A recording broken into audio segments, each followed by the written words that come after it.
আসসালামু আলাইকুম রহমতুল্লাহি ওয়া বারাকাতুহু। প্রিয় দর্শক, আশা করি আল্লাহ তাআলার অশেষ মেহেরবানিতে আপনারা সকলেই ভালো আছেন। আল্লাহ, যখন আপনি কান্না করে আল্লাহকে ডাকেন, তখন আল্লাহ তাআলা আপনার কান্নার ও দোয়ার কি জবাব দেন? উত্তম ফয়সালা চান আপনি? তাহলে সবকিছুই আল্লাহর উপরে ছেড়ে দিন। আল্লাহ যা করেন ভালোর জন্যই করেন। আপনি জানেন না, তিনি ভালো জানেন। আল্লাহ বেকার যেতে দেবেন না আপনার দোয়া, আপনার সবুর। যখন আপনি কান্না করে আল্লাহকে ডাকেন, তখন কি হয় জানেন? সেই কান্না আল্লাহর কাছে আরও সে পৌঁছে যায়। আর আল্লাহ তাআলা বলেন, আমি তোমার নিকটবর্তী, তোমার অন্তরের চেয়ে বেশি নিকটবর্তী। আপনি যখন তার কাছে কাঁদেন, আল্লাহ তা শুনেন, জানেন এবং বুঝেন। আপনি যখন গভীর রাতে উঠে তাহাজ্জুদের নামাজ পড়েন, যখন আপনার চোখের পানি গড়িয়ে পড়ে সেজদায়, মনে রাখবেন আল্লাহ আপনাকে দেখছেন। তিনি জানেন আপনি কতটা কষ্টে আছেন। সেই সময় আল্লাহর দরবারে আপনার কষ্টের কথা আপনি বলুন। কুরআনে আল্লাহ তাআলা বলেন, আমার ব্যাপারে যখন আপনাকে জিজ্ঞেস করবে, তখন বলুন আমি খুব নিকটে আছি। প্রার্থনা করার সময় প্রার্থনা করি ও প্রার্থনা কবুল করি। সূরা আল বাকারা। ওর মানুষ আপনার কষ্ট বুঝুক বা না বুঝুক, আল্লাহ অবশ্যই বুঝবেন। তিনি আপনাকে আরো বেশি শক্তিশালী করে তুলবেন। আপনার ধৈর্যের পরীক্ষার পর আপনাকে পুরস্কৃত করবেন। সুতরাং আপনার কষ্টের কথা, আপনার দুঃখের কথা সব কিছু আল্লাহর কাছে খুলে বলুন। আপনার হৃদয়ের ভার লাঘব হবে এবং আল্লাহর রহমত ও শান্তি আপনার জীবনে প্রবাহিত হবে। নিজের নিয়তকে সাফ রাখুন। হতে পারে যেটার জন্য আপনি কান্না করছেন সেটাই একটু দোয়ার দূরত্বে আছে। পরীক্ষা তো তাদের জন্য হয় যাদের আল্লাহ চান, আর সবুর তারাই করে যারা আল্লাহকে চায়। তিনি আল্লাহ ভালো জানেন অন্তরের খবর ও মনের খেয়ালও। আর আপনার তকদির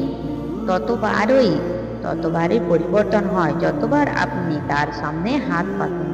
রাসূল সাল্লাল্লাহু আলাইহি ওয়াসাল্লাম বলেছেন, দোয়া ব্যতীত আর কোনো কিছুই ভাগ্যের পরিবর্তন করতে পারে না। জানেন দোয়া কি? নিজের প্রতিটা পেরেশানি আল্লাহকে বলে নিশ্চিন্ত হয়ে যাওয়া।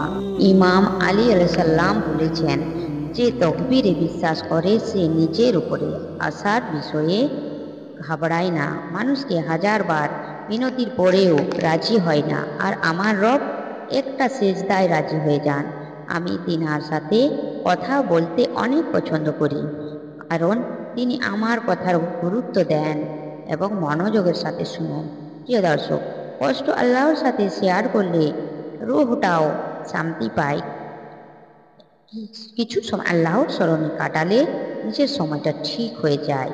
আপনাকে বিপদ দেওয়ার আগে আল্লাহ তার থেকে পরিত্রাণের পথ বের করে দেন। হে বান্দা, আপনি দুঃখ করবেন না যে দুনিয়ায় কে আপনার সাথে নেই, অপরন্তু খুশি হন যে দুনিয়ার মালিক আপনার সাথে আছেন। হে বান্দা, আপনার লক্ষ্য যেন এটা থাকে যে আমি মানুষদেরকে নয়, আল্লাহকে রাজি করতে চাই। এক আল্লাহ রাজি থাকুক। দুনিয়া তো এমনিতেই কারো নয়।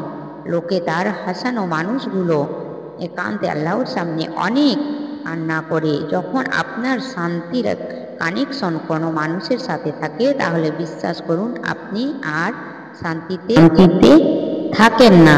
আর যখন আপনার শান্তির কানেকশন আল্লাহর সাথে থাকে, তখন বিশ্বাস করুন আপনি সত্যি শান্তিতে থাকেন।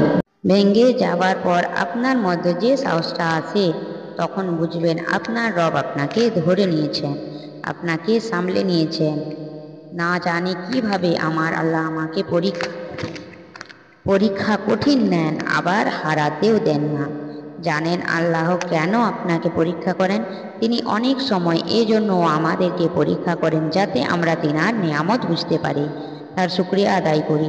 পৃথিবীতে এমন অনেক মানুষ আছেন যারা চোখে দেখতে পায় না, কিন্তু আপনি দেখতে পান, শুনতে পায় না, চলতে পারে না। সব সময় কারো সাপোর্টের দরকার হয়। আপনি যে দেখতে পান, শুনতে পান, চলতে পারেন, দুই বেলা দুই মুঠো খেতে পারেন, এই নিয়ামতগুলোর জন্য কি কখনো আল্লাহর শুকরিয়া আদায় করেছেন? আল্লাহর কাছে চান, আবার চান, ফের আবার চান, বাস চাইতেই থাকুন। তিনি দেবেন, কারণ শুধু তিনিই দিতে পারেন।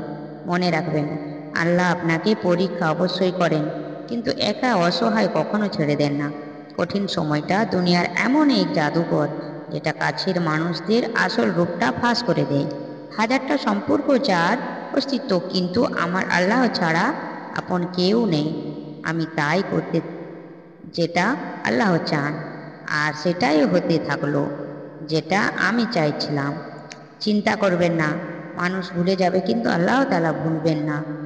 আপনার নেকি না লোকের ধোঁকা শুধু আল্লাহই জানেন। আপনার সবুরের পেছনে দুঃখ, আমি এখন শুধু আল্লাহকে আমার মনের দুঃখগুলো শোনাই। আমি এখন আর জমিনবাসীকে বিশ্বাস করি না। আর যদি আপনি মন থেকে দোয়া করেন তো আল্লাহ কিভাবে আপনার মনকে ভেঙে দিবেন? তিনি আপনার স্রষ্টা, আপনাকে তিনি অনেক ভালোবাসেন। অনেক বান্দা তার রবের কাছে যত বেশি কাকুতি মিনতি জানাতে চায়, আল্লাহ তাকে ততই ভালোবাসেন, তত বেশি কাছে টেনে নেন এবং তত বেশি দান করেন। আল্লাহ তাআলা আমাদের সকলকে সঠিকভাবে এবং ধৈর্য ধারণ করে দোয়া মাঙ্গার তৌফিক দান করুন এবং ভালো ভালো কাজ করার তৌফিক দান করুন, নেক হেদায়েত দান করুন। আমিন। যারা আছেন ভিডিওটি অবশ্যই শেয়ার করে দেবেন। আপনার শেয়ারে যদি অন্য কারো উপকার হয় তাতে আপনিও কিন্তু উপকৃত হবেন। ধন্যবাদ। আসসালামু আলাইকুম।